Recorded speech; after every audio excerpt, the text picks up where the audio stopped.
All right, folks, it's the Big Talker segment here on the White House Brief, Early Brief. I'm your host, Paul Westcott, and of course, this is where I give myself 5 minutes or less, usually, to talk about some of the big issues of the day, give some opinion analysis and commentary.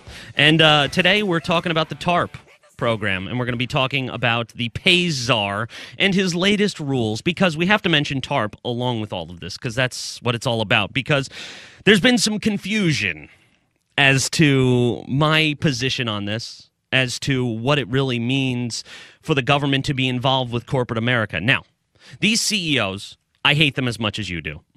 I really do. I hate Wall Street. I hate the finance industry. They messed up in a big way, in a way that has hurt our country irrevocably. We cannot go back from this. We can never maintain that level of wealth again. And I don't totally blame them, though. I blame our government for allowing it to happen, for not putting the regulations, which are necessary. There are some necessary regulations. But the government and Alan Greenspan and Hank Paulson and W, along with President Obama, so President George W. Bush, President Obama, all said, yeah, we're gonna trust you guys. We're gonna let you guys make the decisions. Until yesterday, when pay czar Kenneth Feinberg, without consulting the president, saying, guess what?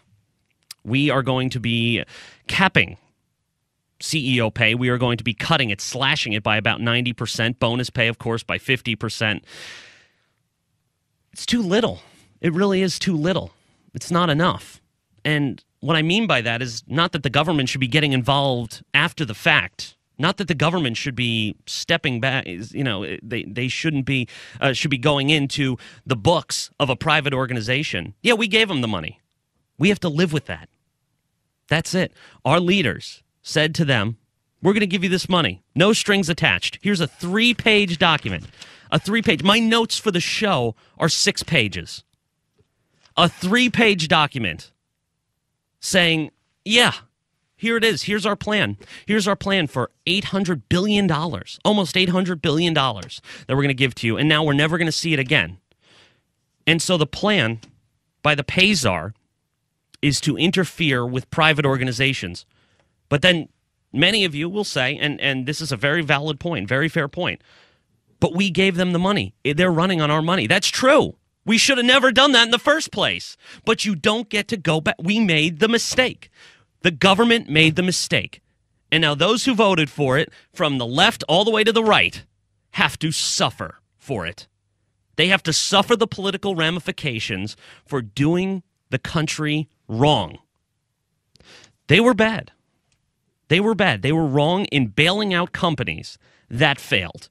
When companies fail in the United States, they fail. They get bankruptcy protection. Their workers go to other industries, other jobs. They move on.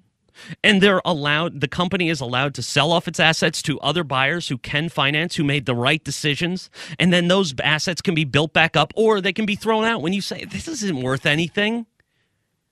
This derivative, this securitized home loan package, it's not worth anything.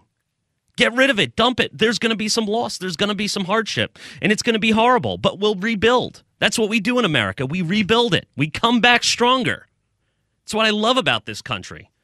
But when you start interfering, and then you start going into banks and financial companies and start really trying to rip apart specific pieces of them, yes, they should be regulated. Yes, the SEC should have done its job with existing regulation. You don't need anything new.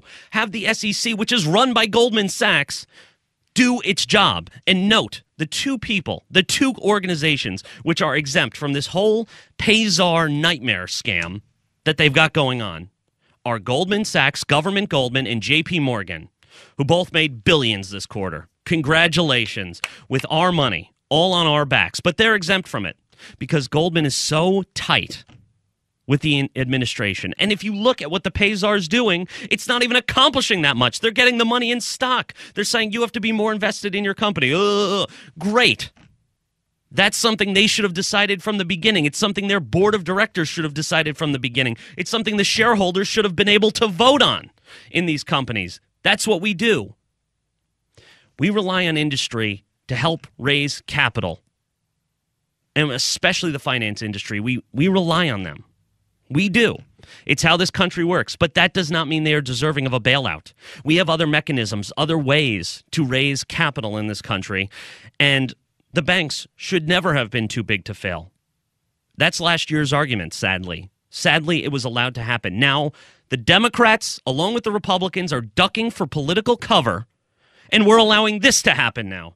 We're allowing TARP czars who derive authority from, I have no idea where they get their authority from. It's not from the Constitution. It's not from my government. It's from some extra executive branch powers that they're able to derive from thin air, apparently. They're taking this power and being able to go into private organizations and tell them how to run.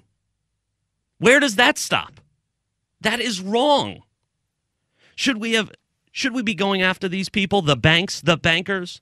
Yes, but do it through existing regulations, which would punish them enough, and it would have allowed their companies to go bankrupt and go through the process like every other company in this country that is having the same exact problem. Don't send in pay czars.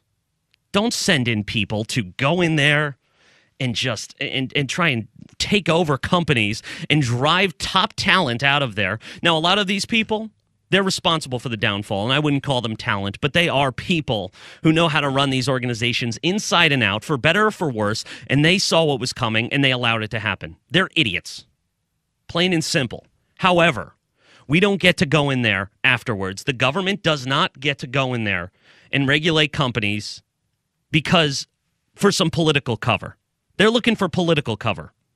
Nobody can tell me that this is deserving without saying, oh, it's politics. It's only politics. They have to do it. The Obama administration has to do it. No, they don't. It's for political cover anyway. It's the only reason is political, reasonable political feasibility. It's what they need to stay big in the polls and win over hearts and minds with the American people, because 80% of you say, I hate these people. Do something about it. You know what you could have done? Let them fail. Don't authorize a second TARP. Get rid of their protections. Sure, monitor the spending. Publish it online. It's our money. Publish it. Don't go in there and regulate it, though. You can't go after companies after you've made a mistake for political reasons. You're only going to harm the companies and lose more of our investment. Let's try and salvage this now. Don't lose those CEOs and executives because you have some political vendetta to score back, and then lose any hope of being able to restore these companies. And some of these executives are new. They came in to help they are known problem solvers, and they come in knowing to do that, knowing that they can do that. I don't know. It's a real prickly situation, and we're definitely going to get into it a whole heck of a lot more, of course, on the late read today here on the White House Brief. Now, this is a very hot topic, obviously. Check us out online. I wrote more about it, allpoliticsradio.com, Facebook, Twitter, and, of course, email me, whitehousebrief@iheartradio.com. All right, folks, we'll be right back with more Early Brief here on the White House Brief channel on iHeartRadio.